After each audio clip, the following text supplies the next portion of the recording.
Hello friends, welcome back to my channel প্রগতিস লাইফস্টাইলে সকলকে জানাই স্বাগত। তোমরা সকলে কেমন আছো? আশা করি খুব ভালো আছো, আর আমিও ভালো আছি। তো চলে এসেছি আজ একটা নতুন ব্লগ নিয়ে। দেখো, এটা সারাদিনের কোনো ডেলি ব্লগ না, এটা আর কি বিকালবেলা থেকে তুলেছে এই ভিডিওটা। তো দেখো, এখানে আমার মা, বৌদি আর পাড়ার অনেকে আছে, বৌদি কাকিমা সকলে মিলে এখানে আর কি চিড়ে পাজরানোর কাজ চলছে আর কি। চিড়েতে যে ধান থাকে সেগুলো বাছাবাছি হচ্ছে। এর কারণ হচ্ছে আমাদের বাড়ির সামনে যে হাটতলায় মহাপ্রভুর মন্দির হয়েছে একটা, তো সেখানেই আর কি ভোগ হবে। তো তার কারণে অনেক চিড়ে বুড়কি লাগবে সেই ভোগের জন্য, তো সেগুলি আর কি বাছাবাছি চলছে। তো অনেককেই প্রয়োজন, কারণ এখানে নিখুঁতভাবে বাছতে হয়, যেহেতু মহাপ্রভুর ভোগ হয়। তো সেখানে ধান এই সমস্ত কিছু চিড়ের মধ্যে থাকলে হয় না, কালো কালো চিড়ে যেগুলো সেগুলোকে বাছতে হয়। তো যার কারণে অনেকে মিলেই লাগা হয়েছে। তো এখানে শুদ্ধ কাপড়ে আর কি বসতে হয়। আর দেখো, মুখের মধ্যে মাস্ক পরে নেওয়া হয়েছে, কারণ চুপ করে তো কাজ করা যায় না, গল্প গুজব সবই হবে।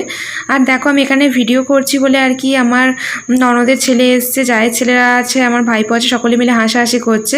তো আমি যতটা পেরেছি ওদেরকে ক্যামেরার মধ্যে ক্যাপচার করার চেষ্টা করছি। দেখো, ওখানে মুখটা আড়াল দিয়ে যাচ্ছে। তো আমার পাশের বাড়ি এক ননদের ছেলে এসছে, ওরা আর কি সকলে মিলে ভীষণ আনন্দ করছে, বিকালবেলায় খেলা করছে। আর যেটা বলছিলাম, দেখো, মাস্ক তো না পরলে হয় না, কারণ কথা তো বলতেই হয়, গল্প গুজব না করলে কাজ করা যায় না। সকলে যেহেতু এক কাছে জড়ো হয়েছে, আর তাই মাস্ক পরে নেওয়া হয়েছে, যাতে মহাপ্রভুর কোনো ভোগের মধ্যে কিছু না পড়ে। তো সেই কারণে দেখো গল্প করা হচ্ছে। তো চিড়ে মুরগি বাঁচার শেষে আর কি আমরা এখানে হাটতলার মন্দিরটা দেখতে এসেছি। যতই বাড়ির কাছে হোক, সবসময় আসা হয়ে ওঠে না, বাড়ির সমস্ত কাজকর্ম বলো, আর এখানে তো অনেক লোকজন থাকে, যেহেতু একটা বাজার মোকাম বলতে পারো, তো সবসময় আসা হয়ে ওঠে না।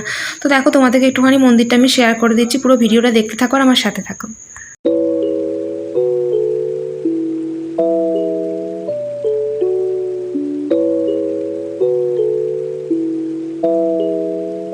তো বন্ধুরা দেখো, মন্দিরটা রং করেছে, অসাধারণ দেখতে লাগছে। আর তো ভোগের সময় এত সুন্দর দেখতে লাগবে, তোমাদেরকে অবশ্যই চেষ্টা করবো মন্দিরটা আমি শেয়ার করার ভোগের সময়। আর দেখো, এটা এখানে পীর বাবার মন্দির হয়েছে আর কি। তো দেখতে কত সুন্দর লাগছে, হাটতলাটা পুরো পাল্টে গেছে। আর তো আজকের ভিডিওটা এই পর্যন্তই। দেখো, আমরা এখন সন্ধ্যাবেলা টিফিন করছি, তোমাদের এখানে শেয়ার করে দিলাম। আর ভিডিওটা যদি তোমাদের ভালো লেগে থাকে, অবশ্যই লাইক কমেন্ট শেয়ার করো, সাবস্ক্রাইব করো, আমার পাশে থেকো। Tata, by.